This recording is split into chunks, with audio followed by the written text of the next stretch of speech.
Hai, selamat datang di audiobook novel yang berjudul Rahim Bayaran, karya Sep, pengisi suara Marina Monalisa, bab 4, Satu Atap. Selamat mendengarkan. Dira hanya diam saat duduk di samping Robi. Pria itu mengemudi tanpa banyak bicara. Dua anak manusia itu sama-sama diam, hanyut dalam lamunan masing-masing. Mas Robi, boleh diretanya? Gadis bermata bulat dengan rambut panjang sebau itu pun mendadak ingin tahu akan satu hal yang terus mengusik pikirannya sejak kemarin. Apa? Masih dengan pandangan mata yang lurus ke depan. Itu, ibu saya sekarang bagaimana? Masalah itu, kamu tanyakan pada Tuan Agam saja. Masih terlihat jutek, Robi enggan bicara banyak-banyak pada gadis bau kencur tersebut. Tidak mendapat jawaban sesuai hatinya, Dira milih diam. Ya sudah, ia tak akan tanya-tanya pada pria yang semula ia kira ramah itu. Mobil terus melaju, sejak memutuskan tak bertanya lagi pada pria yang sibuk mengemudi itu. Kini mata Dira tertuju para pemandangan di sisi jalan. Ditatapnya satu persatu gedung-gedung tinggi yang sering ia lihat di TV. Belum genap setahun ia tinggal di kota besar ini. Sebelumnya, gadis berperawakan mungil itu ikut neneknya di kampung. Begitu lulus SMA, Dira ingin tinggal bersama ibunya. Menyusul ke ibu kota besar, membuat dirinya malah terjebak pernikahan dengan pria bernama Agam itu. Gadis yang masih lugu, ia tak pernah menyangka selama ini ibunya terjerumus di lembah hitam. Karena yang ia tahu dari sang ibu, ibunya bercerita bekerja menjadi kasir sebuah toko milik orang kaya yang murah hatinya. Katanya si dermawan, hingga ibunya tak pernah telat mengirimnya uang untuk biaya sekolah dan kehidupan sehari-hari di kampung bersama neneknya. Ternyata orang yang dibilang murah hatinya itulah pria-pria hidung belang di luar sana. Malu? Tidak, Dira tak pernah malu. Ia malah kasihan pada sang ibu yang harus hidup dalam berpura-puraan selama ini. Dira bahkan cukup senang ketika ibunya akan meninggalkan lembah hitam itu. Sayang, orang yang selama ini bertugas menaungi ibu tak melepaskan ibu begitu saja. Sang mucikari tak membiarkan ibu lolos dengan mudahnya. Memikirkan nasib ibunya, tiba-tiba matanya terasa perih. Dengan cepat Dira mengusap mata dan pipinya. Tidak ingin orang tahu bahwa kini hatinya sedang bersedih. Kenapa menangis? Meski acuh, Robi sempat gadis tersebut lewat ekor matanya setajam elang. Ia bisa melihat bahwa Dira sedang mengusap pipinya yang basah. Debu, ada debu. Dira mengelak tuduhan Robi, padahal ia sudah ketangkap basah, sedang menangis. Apa yang kamu tangisi? Menjadi istri Tuan Agam, bukannya kamu harus bersyukur. Semua bisa kamu miliki, batin Robi sambil tetap fokus pada jalanan di depannya. Kini keduanya kembali terdiam. Selang berapa puluh menit kemudian, akhirnya mobil hitam itu berhenti di sebuah hunian yang membuat Dira terpengangah.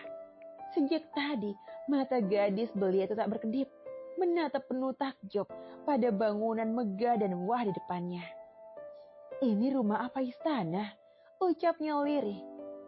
Sepelan apapun ia berkata, rupanya kata-kata yang terucapkan itu sudah sampai di telinga Robi. Ini rumah Tuan Agam dan istrinya, ujar Robi sembari mengeluarkan koper dari dalam bagasi. Ayo cepat masuk, jangan diam saja.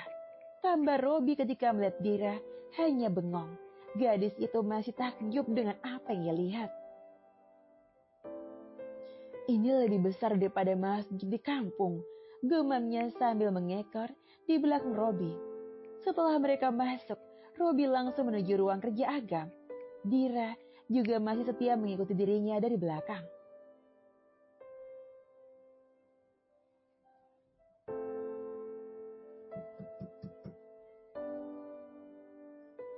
Tuan, kami sudah tiba. Masuk. Dengan gerakan tangan, Robi mengisyaratkan pada gadis itu untuk ikut dengannya ke dalam. Belum bertemu, jantung Dira sudah mau copot. Sejak tadi dak-dikduk tak menentu. Seperti habis lari maraton, begitulah yang kini ia rasakan. Tinggalkan kami berdua, Tita Agam ketika Dira sudah masuk ruangan. Seketika itu juga, Robi langsung menuju pintu keluar. Tidak sengaja, mata Dira begitu lancang dan berani menatap suami yang baru menikahinya kemarin. Jantungnya kembali memburu, apalagi mata Agam tadi menatapnya tajam. Agam berdaham sebelum memulai pembicaraan. Mulai hari ini, kamu tinggal di sini. Dira hanya menatap sampai lupa berkedip. Ia malah terpaku pada sosok tampan dan berwibawa di depannya itu. Dira, kamu dengar saya? Iya Tuan, jawab Dira dengan gelagapan. Tuan, berapa kali lagi harus saya ingatkan? Jangan panggil Tuan, ujarnya. Dengan marah, membuat nyali Dira langsung menciut. Takut campur cemas, Dira hanya bisa memainkan jari jemarinya. Ia menggigit bibir bawahnya, dan hal itu tak luput dari sepengetahuan Agam. Apa aku terlalu keras? Mengapa dia nampak begitu ketakutan? Batin Agam. Namun detik berikutnya, ia tak peduli. Ia kembali bersikap dingin pada istri siri yang hanya ia harapkan rahimnya itu. Suasana hening sejenak. Kemudian Bibi masuk membawa 2 cangkir minuman. Bi, bawa dia ke kamar tamu. Bibi menatap sekilas gadis muda di depannya, kemudian mengangguk pelan. Mari non. Sementara itu, setelah dia pergi, Agam terlihat termenung lagi. Pria itu kemudian menatap figura pernikahan dirinya dan Agatha yang terpasang di dinding ruang pribadinya itu. Matanya menatap lekat-lekat, seolah ingin menyimpan Agatha di dalam pelupuk mata. Inikah yang kamu inginkan, sayang? Tanya lirih pada gambar tak bernyawa tersebut. Karena merasa kacau, Agam mengusap wajahnya dengan kasar. Menghela napas panjang, kemudian memutuskan untuk keluar dari ruangan itu. Dira yang sudah berada di dalam kamar tamu merasa bingung. Dilihatnya segala penjuru kamar. Hampir semuanya memiliki permukaan yang mengkilap. Betapa kayanya pria yang menikahinya itu. Pantas, kemarin begitu mudah uang 100 juta diberikan hanya sebagai DP. Padahal uang itu sangat banyak sekali bagi Dira.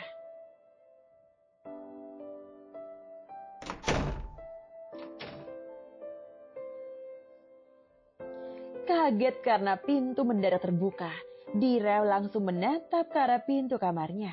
Sebuah tubuh bidang muncul dari balik pintu. Tuh, Mas Agam, hampir saja ia salah menyebut lagi. Istirahatlah, persiapkan untuk nanti malam. Setelah mengatakan hal itu, Agam langsung keluar, menutup pintu dari depan, tak peduli dengan reaksi Dira saat ia tinggalkan. Baik, lakukan secepat mungkin, buat dia hamil, dan Agatha akan cepat kembali pula.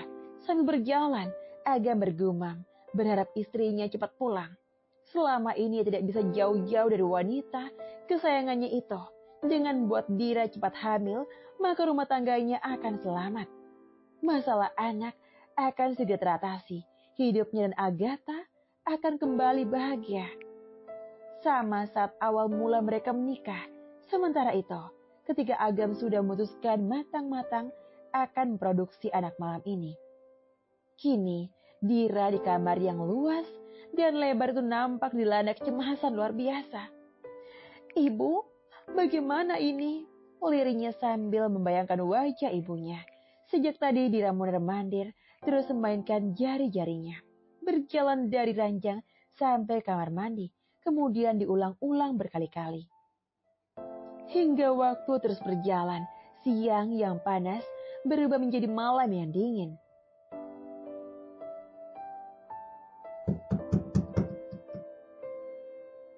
Terdengar pintu kamar Dira diketuk seseorang. Belum juga bertemu dengan suaminya, dahir Dira sudah dipenuhi bulir keringat sebesar jagung. Bersambung, jangan pernah berikan suamimu pada orang lain. Sekali dicoba, mungkin akan ketagihan. Sekali memberi, kamu akan mulai kehilangan. Kalau kamu mau dengar audiobook lebih banyak dan gratis, segera download Audiotune.